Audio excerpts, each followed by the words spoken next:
ओम नमः शिवाय। जय श्री कृष्ण।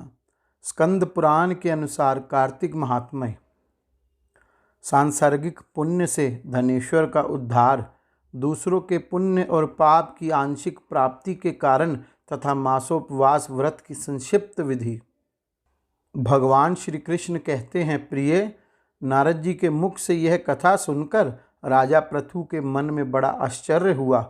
उन्होंने नारद जी का भलीभांति पूजन करने के पश्चात उन्हें विदा किया।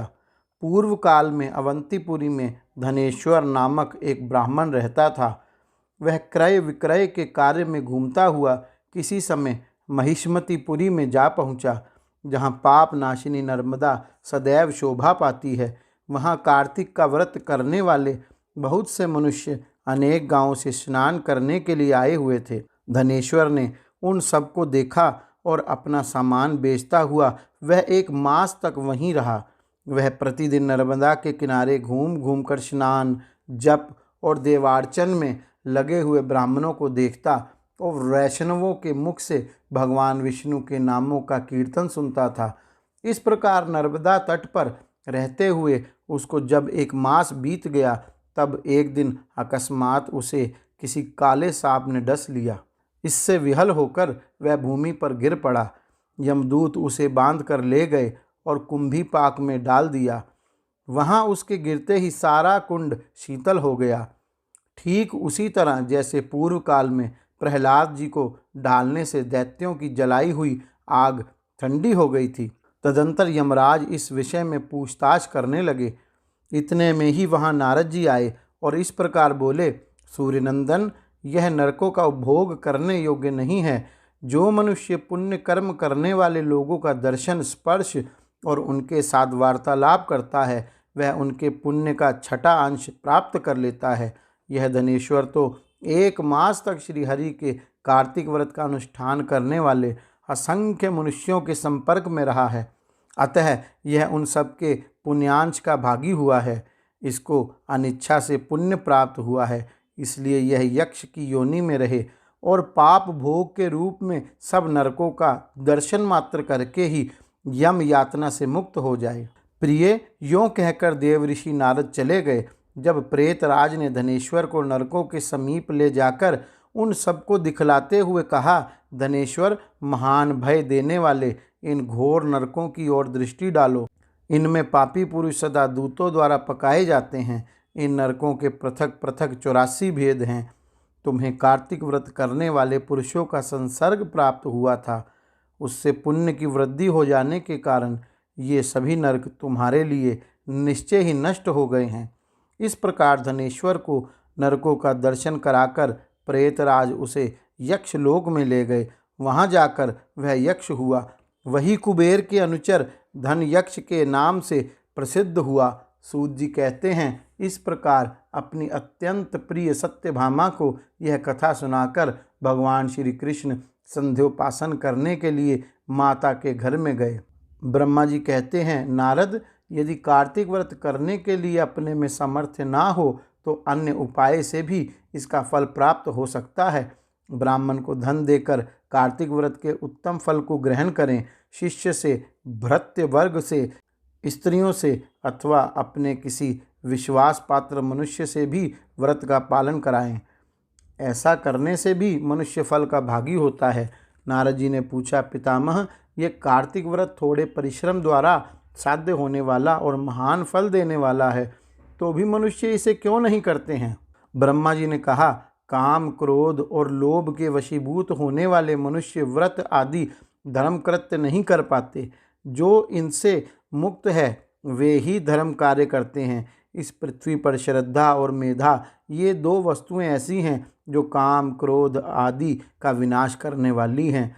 इनसे व्याप्त मनुष्य भगवान विष्णु का श्रवण, कीर्तन आदि करता है, पर जिसकी बुद्धि खोटी है वह यह सब नहीं करता। इसी से वह अंधकार पूर्ण नरक में गिरता है।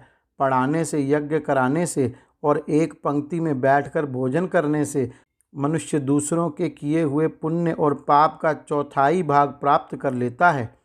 एक आसन पर बैठने, एक सवारी पर यात्रा करने तथा श्वास से शरीर का स्पर्श होने से मनुष्य निश्चय ही पुण्य और पाप के छठे अंश के फल का भागी होता है। दूसरे के स्पर्श से, भाषण से तथा उसकी प्रशंसा करने से भी मानव सदा उसके पुण्य और पाप के 10वें अंश को पाता है।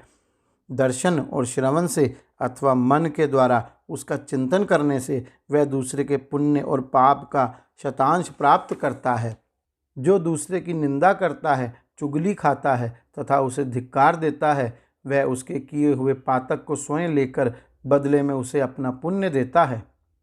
जो मनुष्य किसी पुण्य कर्म करने वाले पुरुष की सेवा करता है, वह यदि उसकी पत्नी भृत्य और शिष्यों से भिन्न है तथा उसे उसकी सेवा के अनुरूप कुछ धन नहीं दिया जा रहा है, तो वह भी सेवा के अनुसार उस पुण्यात्मा के पुण्य फल का भागी होता है।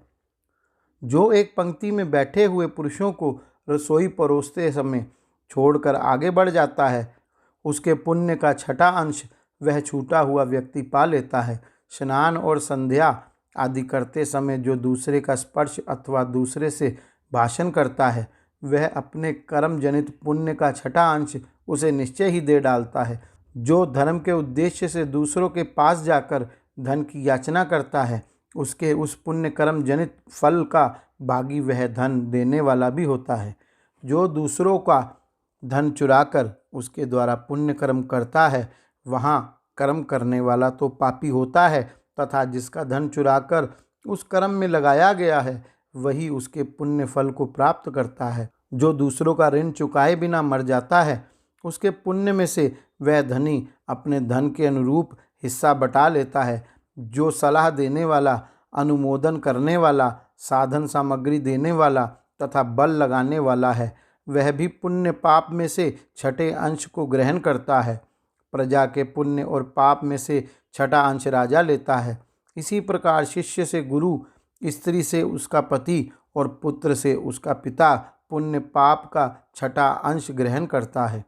स्त्री भी यदि अपने पति के मन के अनुकूल चलने वाली और सदा उसे संतुष्ट रखने वाली हो, तो वह उसके पुण्य का आधा भाग प्राप्त कर लेती है।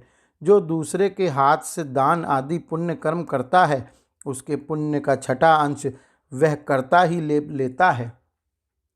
परंतु यदि वह पुत्र अथवा भृत्य हो तो छठांश का भागी नहीं होता है। व्रति देने वाला पुरुष व्रति भोगने वाले के पुण्य का छठा अंश ले लेता है, किंतु ऐसा तभी होता है जब वह उस व्रति भोगने वाले से अपनी या दूसरे की सेवा ना कराता हो। इस प्रकार दूसरों के द्वारा संचित किए हुए पुण्य पाप बिना दिए हुए भी आ जाते हैं। पूर्व काल में एक दंभी तपस्वी पतिव्रता स्त्री के शुद्ध प्रभाव से पिता माता का पूजन देखने से कार्तिक व्रत का सेवन करके उत्तम लोक को प्राप्त हो गया था। नारद जी ने कहा, भगवान, मैं मासोपवास की विधि और उसके फल का यथोचित वर्णन सुनना चाहता हूँ। ब्रह्मा जी ने कहा, नारद, जैसे देवताओं में विष्णु श्रेष्ठ हैं, उसी प्रकार संपूर्ण व्रतों में यह मासोपवास व्रत श्रेष्ठ है। अपने शरीर के बलाबल को समझकर मासोपवास व्रत करना चाहिए। अश्विन के शुक्ल पक्ष की एकादशी को उपवास करके 30 दिनों के लिए इस व्रत को ग्रहण करना चाहिए और उतने दिनों तक भगवान के मंदिर में जाकर तीनों समय भक्तिपूर्वक नैवेद्य, धूप दीप तथा नाना प्रकार के पुरुषों से मन, वाणी और क्रिया द्वारा भगवान गरुड़ ध्वज की पूजा करनी चाहिए। स्वधर्म परायण मनुष्य और अपनी इंद्रियों को वश में रखने वाली सौभाग्यवती अथवा विधवा स्त्री भगवान वासुदेव की पूजा करे। दूसरे का अन्न ग्रहण ना करे, परंतु स्वयं दूसरों को अन्न दे। व्रतस्थ पुरुष शरीर में उपटन लगाना, मस्तक में तेल मलना, पान खाना, चंदन आदि का लेप करना छोड़ दे। इसके सिवा अन्य निषिद्ध वस्तुओं का भी त्याग करे। व्रत का पालन करने वाला मनुष्य विपरीत कर्म में लगे रहने वाले किसी मनुष्य का ना तो स्पर्श करे और ना उससे वार्तालाप ही करे। गृहस्थ भी देव मंदिरों में रहकर व्रत का आचरण करे।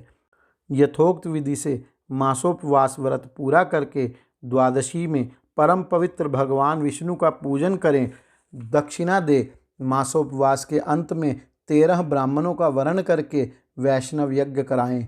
तत्पश्चात ब्राह्मणों को भोजन कराएं और उन्हें तांबूल सहित 2-2 वस्त्र देकर पूजन पूर्वक विदा करें।